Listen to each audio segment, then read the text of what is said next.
Hi there. Welcome to Monetize Your Business podcast conversations in partnership with FNB. My name is Hetty, the entrepreneur, and I'm looking forward to today's podcast conversations.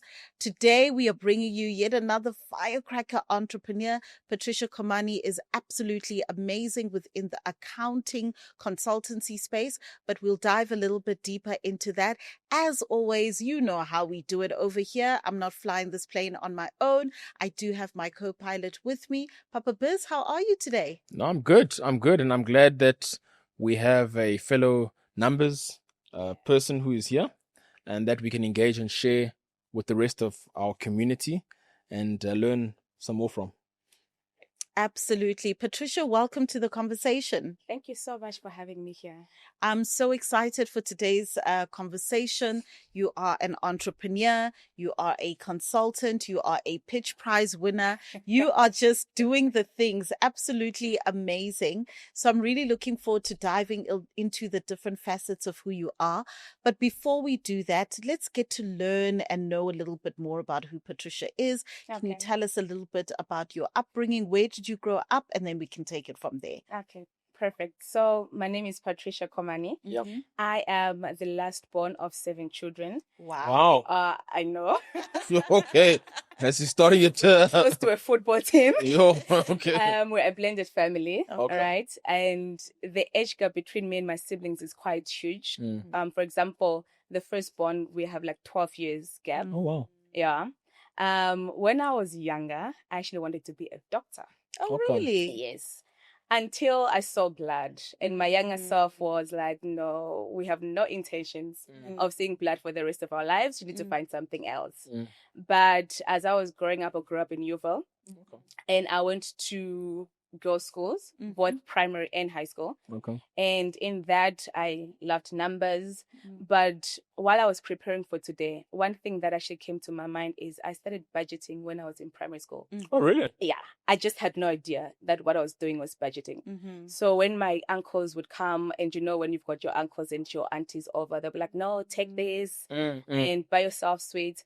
I would keep that money and buy myself clothes. Mm-hmm. Or I would allocate and say, okay, fine, I'm going to keep this portion for clothes, this portion for ice cream, this portion for sweets, right? So yeah, and fast forward, went to university at UJ. The goal was to be a CA. I went to university first year, everything was fine. Second year, I got more knowledge on taxation, and I was like, okay, this seems more interesting. Yeah. And I would jokingly say that I was married to accounting and tax was my side, my mistress. Yeah. But yeah, that's how I found myself. Yeah. That's interesting. I mean, even when you talk about what it was like for you younger, I mean, it actually reminds me myself as well. I used to, now we call it budgeting, Yeah. but I used to save. Yeah. Savvy, but so sometimes you see the other kids buying things and I'd save because I grew up for some time in a hostel, Yeah. boarding school. Okay. And then I'd save and always saved up for comic books. Wow. Comic books, all of the X-Men and all of that type of stuff. Yeah. So it's interesting how things, you go back when you look at, when one was younger and so on. So now, I mean, when you're looking at yourself in high school, how would you describe what you were like then?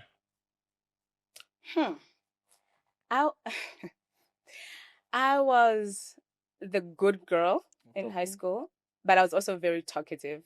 So I would be in trouble for talking, but nothing else. I remember I literally got demerit in detection for talking. So it was one of those things. But I was also very good with numbers, right? So I would be top 10 in maths, in EMS at that time. And yeah, it was a very interesting time. The other funny thing would be, and I guess that's where maybe the entrepreneur started. But once again, I didn't really consider it that way. I would sell poetry.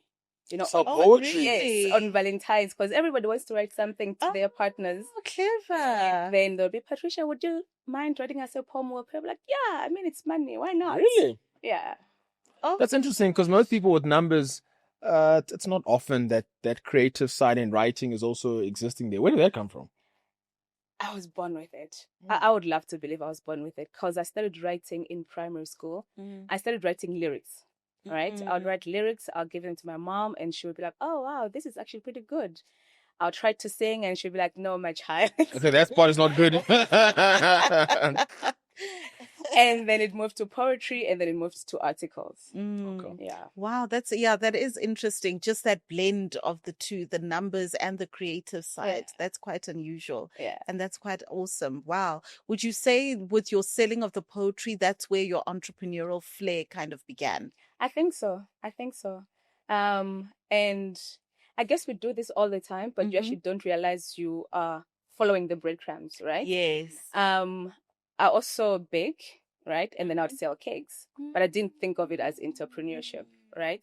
I published a journal and then I sold that journal, but I didn't think of it as entrepreneurship. It was just like those little things that you're doing until fast forward, even with how I became an entrepreneur officially. It wasn't really planned per se. I don't know if I can share the story. No, sure. Go for it. Okay. So, Come on. the first company that I worked for after articles, during probation, I was still during probation, I traveled with the CFO. Then he asked me, what would you want to be in 5 years from now? And I remember the exact words that I said. I was like, well, I'm not sure if I should let you know this because you are my boss's boss and I'm still on probation. You might fire me, but I'd like to have my own company. All right. Then he was like, okay, fine. Stay here for those 5 years. Follow what the CEO is doing. Get close to her so that you learn how to manage a business. Stay close to me as the CFO so that you know how to manage the Department of Finance and just everything else that comes with that. After 4 and 5 years, I was like, I need to go somewhere, which I did. Okay. But I was only there for 9 months. Oh, right? Wow. And after those 9 months, immediately I started NPK Consultancy. When I looked back, it was literally the first month of year 6. Oh, really? Yeah.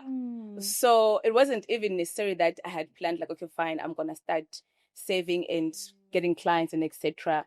It literally was, I guess, God just leading it the way. The word becomes flesh. Yeah. You know, when you utter something, you somehow don't realize, but things just conspire in your favor. Yeah. And so it becomes. Yeah. Wow, that's amazing. I love that. Tell us, what is NPK Consultancy? So NPK Consultancy, it's an accounting and taxation firm. We offer accounting and tax services to both individuals as well as businesses. Okay. For accounting, usually when people think of accounting, they think of bookkeeping, right? Just putting in the numbers that are capturing, but we like going further than that to actually interrogate those numbers. Okay. What are the numbers actually saying about your business, right? And how can that then improve you yourself as an individual and also improve your business? So we offer all aspects of the accounting element, the bookkeeping aspect. If you need a proper accountant to actually have even like consultation services and etc., you want to find ways to improve your business in that aspect, we do that. Management accounts, we provide management accounts. We prepare financial statements as well. We've got one where we call an advanced packaging, where you literally have consultation with us on a month-to-month basis. So now we're looking at your numbers. We've seen your numbers. This is where you are overspending. What's going on there, right? Or you might find that your expenses are fine, but the industry that you're in, you're supposed to be generating more income. So then what's the problem? So now those sessions, then we're interrogating the numbers, right? Then we've got the taxation part, where then we do the tax calculations, tax returns, deal with SARS, but then we also have the tax planning. Right? Because if, for example, let's say you come to us at the end, there's really nothing much that I can do other than submit the tax return on your behalf. Yeah. Right? And tell you a way to improve going forward.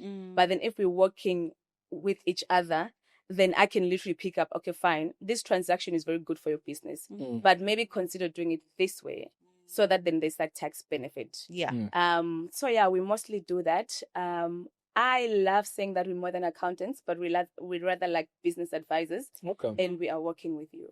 Oh, wow. I love that. Now, I'm wondering, I mean, what you've explained and the way you put it across now, it's quite summarized and like, you know what you're doing. Yeah. What was the first year like in business for you? Oh my gosh. It was not what I expected, right? It was a huge reality check. One, even starting with the pricing. And maybe I also need to say that I was lucky or blessed in this regard because I joined the mentorship club the first month of my business. Oh, wow. Okay. Yeah. So I guess that also helped in terms of avoiding other mistakes that I could have done.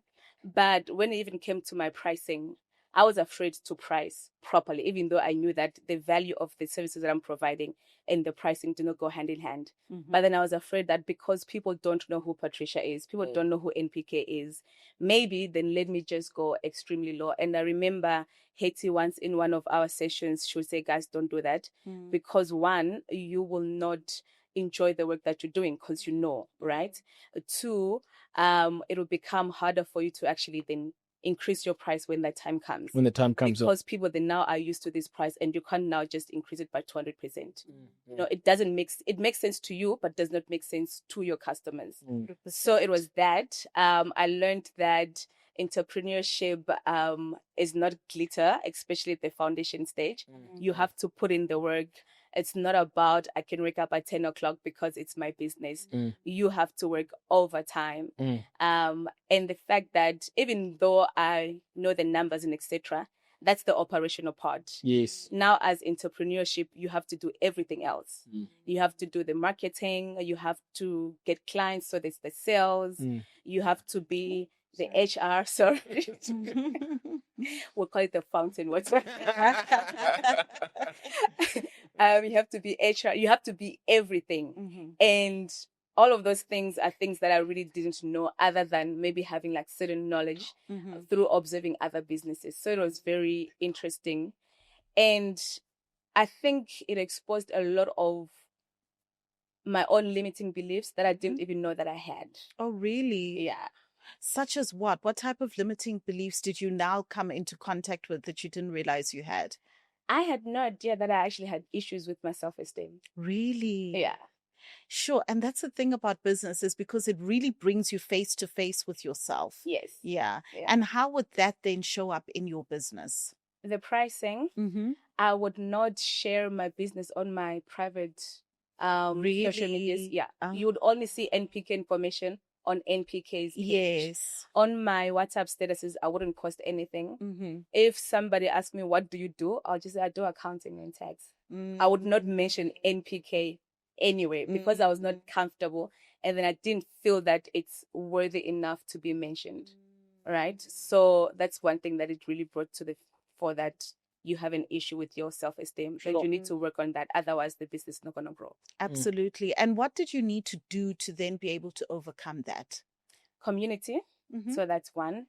I think just being exposed to different entrepreneurs on different stages, it makes you realize that one, I can actually do this. And secondly, I think just also experience with getting the rejections from different people in terms of clients when they say, no, we're not ready, etc. And being comfortable with that. Yes. And realizing that this actually has nothing to do with me as a person. Yeah. And prayer. So then last year, I started a date with God. I'll create like 12 o'clock every day. I have a date with God and I'd block it out. Sure. And then I'll just have a conversation. This is how I'm feeling. I had a meeting with this client. I'm afraid, and etc. and etc. And I guess God being God, then he started just removing certain things in me. And then now we're pitching in front of strangers. Wow, that is so amazing. Tell us a little bit. Yeah, how was about that experience? Yeah. You said it was this past weekend or something. Yes, that was nerve-wracking. So we went to the Sales and Entrepreneurship Summit. And along the way, they mentioned that, okay, fine, we're going to give some numbers, random numbers. Those who are interested in pitching, just pick the number. And once we're ready, we're going to randomly select the number. Whoever gets the number, then we'll pitch. So I'm like, okay, cool. Then there was this lady who, Bulelwa, who does coaching for communication. And she offered, if you want to actually pass by and just share your pitching, come forward. And I was like, you know what, I might as well. Even if they don't choose me, then at least I'll learn one or two things. Yes. And then secondly, back to the whole rejection thing. Now I'm not afraid of failing. Okay, so what if I fail? But at the end of the day, if I pitch, they'll all know that there was Patricia Khomane. Exactly. And she does accounting. NPK. NPK, yeah. So they did the selections. Every number that they selected, the person was not there. Oh, wow. Jeez. Yeah. Wow. And Or the person refused to go up. the person refused. They were afraid. Yes, yeah. And then they were like, okay, fine. We can't just be calling out numbers. Mm. Who would like to come? Mm. I raised my hand. In my head, I'm like, what are you doing? Put your hand down. And I went and then I pitched. But while I was doing that, my heart was pounding. Must have been him. Yeah. But once again, I've learned that you are your own fan. If you don't push your business, nobody will. 100%. And you can't expect other people to be doing that for you, especially if you're not willing to do it for yourself. 100%. So yeah, that's how we ended up there. Wow. Wow. That's Well done. amazing. Well done. Thank you. And how was the feeling? How did people respond to you? The response was good. Mm-hmm. The response was good. And I think that was also a reaffirmation that if you try, you will actually might get what you're looking for. But if you don't try because you're afraid, then you lose out. Because Absolutely. even if I didn't win, I live with experience. Yes. And NPK is now also in people's heads. Yes. Yeah. What is the importance, Patricia, of attending these events, networking with people, raising our hands in the room, even when we didn't wake up with a plan to do that, but an opportunity showed itself? What is the importance of us putting ourselves out there? I'm a Jesus girl, so I'll answer that through the aspects of the Bible, right? When I think about the Bible from Genesis to Revelation, one or another, it talks about stewardship. If you think of Genesis, it talks as, okay, multiply, have dominion, and etc. Right? When you think of the New Testament, it literally says, bear much fruits. Or the talent principle where they were given different talents and they're expected to actually do something with that. So now when you go to those different events, you're spending your time, right? You have put in your money. How are you being a good steward with those two things? You are being a good steward if you show yourself, right? And also you implement the information that you have learned from it. I remember also while we were on one of the teachings that we had with you on the mentorship club, you mentioned that always go to the events prepared. Right? Make sure that have an agenda. Are you planning on asking questions? Then make sure that you ask questions. How are you going to make yourself seen? How are you going to make yourself known? Make sure that you network and etc. So I think it was now just, okay, I need to implement everything that I've learned, because it's pointless to say, okay, I had the mentorship club with Hetty. Yes, it sounds great because we'll be like, oh my gosh, Hetty. But how does that look like in my life? In your life, yeah. And so it's just implementing all those little things and you really see the change. And the other thing about being in those events is you're literally seeing other people who have passed your stage. Yeah. And that reminds you that it's possible, right? It is possible that you can also reach there. There aren't specific people that God said, no, only you can succeed. It's available for It's all available of us. for all of us. But what are you doing with that? Yeah. That actually reminds me, the importance. I was going through this book and they were explaining how, the mind and the brain doesn't really know how to tell if what's put in front of it, whether it's real or not. Yeah. So now when you are in such an environment and you see this happening in front of you, it's giving a different vision into your brain. And where before you're thinking that it's not possible, the brain's like, no, but I've seen it. It's right there. What do you mean that it's not possible? Yeah. And it helps a lot as well. I'm actually wondering, okay, with the type of clients that you also work with, I'm sure over time, are there any interesting clients that you've experienced? You can give me two examples. One where, like you've looked and where you're able to assist, it's actually quite a bit too late. Yeah. And you think, hey man, you should have done this, but now we've just got to submit and you've done things really, really wrong. Yeah. And another type of client where, things have really gone right in terms of how they've worked with you. Do you have two of those type of examples? I do. Can I give you three? Yeah, for it.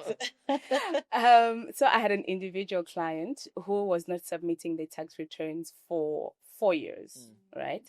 And as a result, so I started charging them administration penalties. When they came to me, it was because of the administration penalties and they kept accumulating. We submitted the tax returns and we applied for the remission for the penalties, meaning that we're asking for SARS to cancel the penalties. Okay. The amount of those penalties were about 45,000 Rand on an individual. And SARS came back and they were like, we have cancelled everything apart from 250 rand. So I was like, no, 250 rand is fine. We can take that. So when I told her that, okay, fine, we've submitted all your returns, so you're now compliant. You don't have to pay the 45,000. You have to pay 250 rand. I remember her sending me a voice note crying, and she's like, I've not been sleeping, thinking, where am I going to get this money from? Yeah, I've been praying to God. Burden. Yeah. And now you're telling me that I can only pay 250 rand. Wow. So that was the scenario where everything is already done. You haven't been submitting your tax returns.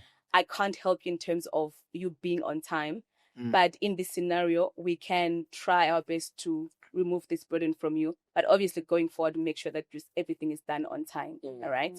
The second one would be a client that I got from the mentorship club. Oh, wow. Look at that. Yeah. We started working together, and she was just implementing everything. Okay. Right. And now she's got 2 branches, right? Okay. Yeah. And we had our first business strategy session where we looked at the budgeting and everything else.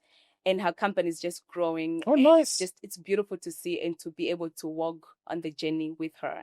All right. And I guess the last one would be another business where she also was not compliant, had not done her financials, did not submit anything to SARS. SARS was now like knocking on her door, and she was now terrified.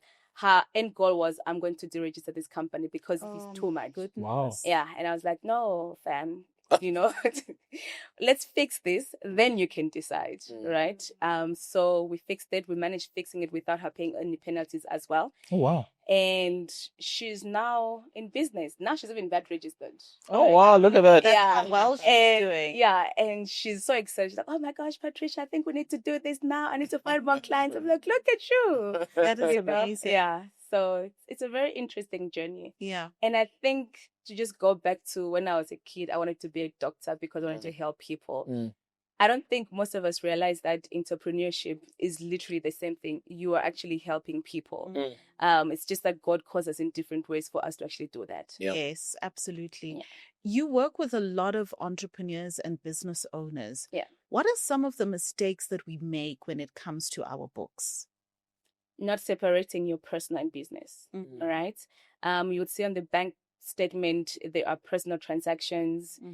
So that's one. The second thing would be that you might find that there are certain expenses that the business is making, but the entrepreneur or the director, they're swiping it through their personal bank account. And because they're minor things, they forget about it. So now when you come to us and you want to prepare financial statements and etc., you're only giving us bank statements. You have completely forgotten that there's those expenses. Yes. Right? And now you might find that your profit is higher than what it was. Yeah. So now you're actually paying more taxes than what you should. Right? And the other one, I think, which is major, is not having an accounting system. Because with the accounting system, you are recording everything as it goes, right, on a monthly basis. But if you come to me to prepare financial statements with just a bank statement, it's not a true reflection of what's happening in your business. Because the bank just literally talks about the cash flow, money coming in, money going out. You might have customers who have not paid you yet. True. But because it's not reflecting on your bank statement, I'm not going to show that on the bank, on the financial statements. Yes. So now your income is understated, right? You might find that once again, the suppliers that you haven't paid and the bank statement will not show that. So now you've got expenses that are not reflecting in your bank statement. Okay. So it's just things like that that actually affects the last number. And once again, if you're forgetting those expenses, and now I tell you made a profit of 50,000, you get excited. But in reality, you actually haven't made a profit of 50,000 because there are those expenses that you haven't recorded. Yeah. So I would say it's that. But the main thing would be not separating the personal transactions with the business transactions, and also not allocating salary to yourself. And which is granted. I get that sometimes, when the business is not stable, you might not have a specific fixed salary, but just have the mindset of I actually need to pay myself a certain amount of salary than just deducting the money from your bank account. Because you might find that at the end, when you've accumulated your salary, your company was supposed to register as an employee's tax, right? But then you didn't. So now you're not compliant in that element, and just keeping track of your funds as well. Okay. Yeah. No, definitely. Those are such good pointers. And I think those are easy mistakes that a lot of entrepreneurs make in the beginning. I actually wanted to check as well, something that often I wonder in my mind, because I'll hear sometimes TikTok or different books, that it's always important to go into business because then you can find legal ways to reduce like your tax liability and that type of stuff. Does that also happen in South Africa? And the clients that you work with, are there easy ways that they're also able to help themselves? Yes. Okay. So the thing about tax, right? Within the act itself, there's a lot of tax benefits. Okay. Right. So I'll give you an example. You might find the normal incorporated tax rate is 27%. Okay. If your company falls under the small business corporation and you made profit of 95,000 rand, you don't have to pay taxes. Oh, really? Yeah, right. So now you've saved on that. And there's also different brackets from 7% to 27%. You no longer just fall within the fixed rate of 27%, but you'd have to know that my business actually qualifies for small business corporation. Okay. Then you've got the individual who's now wearing two hats, right? Because usually when it's a small business, the director is the shareholder, right? So you're now wearing two hats. And because you're wearing two hats, there's two ways that you can actually get money from the business. You can get money as dividends because you're the shareholder. You can get money as salary because you are the director. Okay. So one can then actually look at and say, okay, fine. When you add this amount together, how much taxes would you actually pay? Okay. Right? So is it better for us to say you actually need to get dividends because then it reduces the taxes that you're paying in your personal capacity? Okay. But at the same time, you also need to look at how does that affect the business, right? Because dividends is not an expense. So then it does not reduce your tax, your profit, right? Yes. So you need to literally look at the numbers and play and see how is this beneficial. It might be beneficial for you, your business, but it might not be beneficial for her business. Okay. Yeah. I think that's interesting because, especially when we were all like employed and so on, you always see these different business people, and then people tell you, no, they drive this car because it's good for tax, or they live like this because it's good for tax. Then when you're sitting as an employed person, you're thinking, what are they talking about? Because we don't know what's going on here.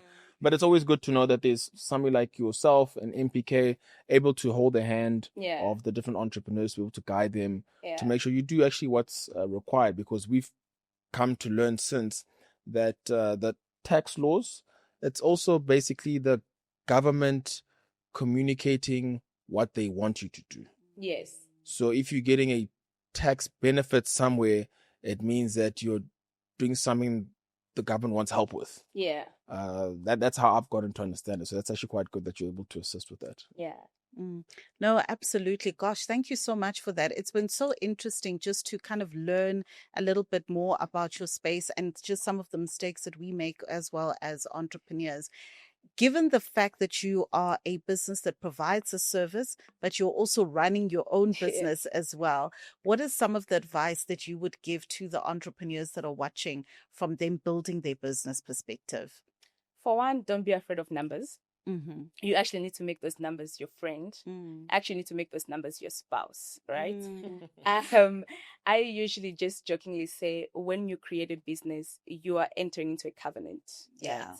You are, maybe it's a polygamy because you've got CIPC and SARS on the side, right? But it's a covenant, and as long as each person plays a role, then it allows your business to grow. So don't be afraid of the numbers. I know they can be overwhelming, but they also empower you. Yes. Right? They empower you in knowing what exactly is happening in your business, where exactly do you need to improve.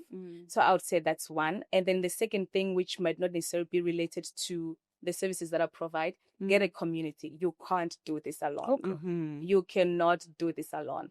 God is in 3 in 1, right? God the Father, God the Son, God the Spirit. So even God in his form as God, it's a community, right? And as great as God is himself, the things that he does is to sort of like giving us an example of how we need to live our lives. So if he, God, who doesn't need a community, is within a community, what about us, right? You are born in a family because you need a community. You've got friends around you, you need a community. It's the same thing with entrepreneurship. You need a community. Get into things like the mentorship club, go to events, find or create something for yourself, but either way, then get the community. Yeah, absolutely. I and love that. also, I guess the last thing would be be compliant, because non-compliance is costly. So just also do yourself a favor in that regard. Okay, cool. Yeah. Absolutely. I love that. Papa Biz, what have been your big takeaways from today's conversation? I think just going through your story, one thing that sat with me is just the power of the spoken word. Yeah. Because that first boss that you had, Yeah. you weren't so sure, but you're saying, I'd like to, I have my own company. Yeah. And then now that they guided and they said, 5 years, study the CEO and myself as well as the CFO. And, just after that 5 years, you're running your own business, and just goes to show how, the word becomes flesh. Yeah. So that's something that I've seen in your journey, and something that we can all be able to put into practice in our own lives, so that can also come into fruition. Absolutely. Patricia, if somebody's watching this and they're thinking, gosh, I do need to be compliant, maybe I haven't been filing my returns as I should have, and I just need a little bit of help just to put and balance things together, how do they get in touch with yourself at NPK Consultancy? Okay. So we are on all social media platforms as NPK Consultancy. And then they can also contact us via our email address, which is info@npkconsultancy.co.za. Or they can call us on 011-702-8140. Okay, fantastic. Thank you so much, Patricia. I think I've thoroughly enjoyed this. And I think for me, my biggest takeaway is just remembering those basics, separating your business and your personal account, being aware of your different transactions, the fact that your bank statement is not always going to show all of your expenses, especially if you're doing some on your personal side. It's not going to show some of the monies that you're still waiting to come in. So maybe having some form of an accounting software that's tracking is very, very good, and making sure you're compliant, because non-compliance is expensive. So your words have landed. They've landed very well on me. Thank you so much. Monetizers, that brings us to the end of yet another incredible podcast conversation. Today we were chatting to Patricia Khomane, and she has really shared with us how to become compliant within our businesses. Her story is very, very inspirational, and share with us what part of this conversation resonated with you the most. Do not forget to plug into our Monetize Your Business ecosystems. Make sure that you're following us on all social media platforms, and you're plugging into our physical workshops as well. Until our next podcast conversation, bye-bye. Cheers, guys. Cheers.